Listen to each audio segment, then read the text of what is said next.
Hollywood Whodunit is the second New Adventures of Mary-Kate and Ashley book that I've read. I've actually got all but 2 of these books now, so I have quite a lot to choose from. And I chose this one because, quite frankly, I am and always have been obsessed with Hollywood.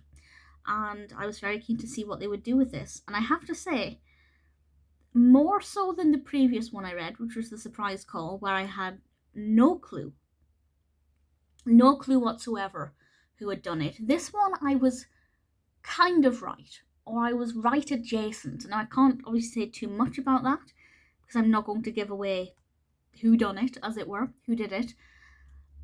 But I will say that, yeah, I rather liked it. So this one, Mary-Kate and Ashley have been invited to this movie premiere. They're very excited because they're getting to see Justin Dare, an actor they really admire.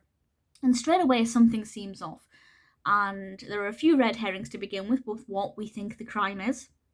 And then it transpires that during a commotion, one of the hollies has been stolen. Now, the hollies are an awards ceremony, and the awards all look like holly, which I think is very clever. It's very cleverly done. Holly, Hollywood. It made a lot of sense, and I thought it was pretty decent. And Mary-Kate and Ashley, as the trench coat twins, of course, try and solve this clue. Clue is in this book. She's in some of them, she's not in some others. She is quite prominent in this one. And she was rather adorable. And with regards to the actual narrative itself, I thought it was slightly predictable. It threw up a couple of red herrings here and there. But as I said, I had an idea pretty early on what I thought had happened, and I was half right. Which, considering after The Surprise Call, I was completely off the mark, it was kind of refreshing for that to be the case, I'll be perfectly honest. Because these are aimed at preteens, and for me to not be able to guess them doesn't say too much for me as a crime writer. So I was kind of relieved. With regards to the Hollywood element, it does have a lot of kind of glitz and glamour in it. There's this wonderful moment where Mary-Kate and Ashley and Clue are walking down Hollywood Boulevard, and there's just a throwaway comment about how they were looking at the stars on the Walk of Fame. And obviously at this point, their own Hollywood star was a few years in the future. And I just thought it was really sweet looking back. It's such a sweet moment. Obviously, as I said, it is aimed at preteens. I'm not sure exactly who it was marketed at, but we're talking maybe 7 to 12 bracket. Me being 30 years old. As a Mary-Kate and Ashley fan, I absolutely loved it. But it did actually hold my attention quite well. Published, of course, by Parachute Press for Harper Entertainment. Do we have written by Melinda Metz? This is the only thing that bothers me about the Mary-Kate and Ashley books.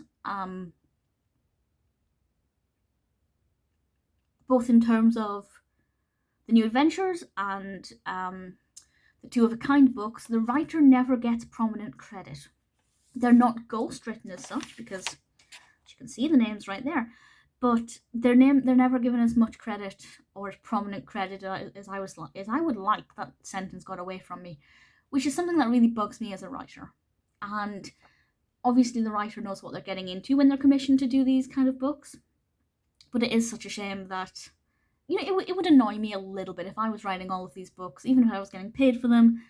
I'd want a little bit more recognition. But obviously to put a name other than Mary-Kate and Ashley on the front would kind of spoil the illusion that you're reading books written by them. So I get why they've done it. It's just something that always irritates me. 2003. So I was 11 when this was published, give or take. So kind of roughly the target audience, but I don't think these were ever released in the UK. I can confirm that getting them shipped from America has been quite a challenge. These books all came with these cards.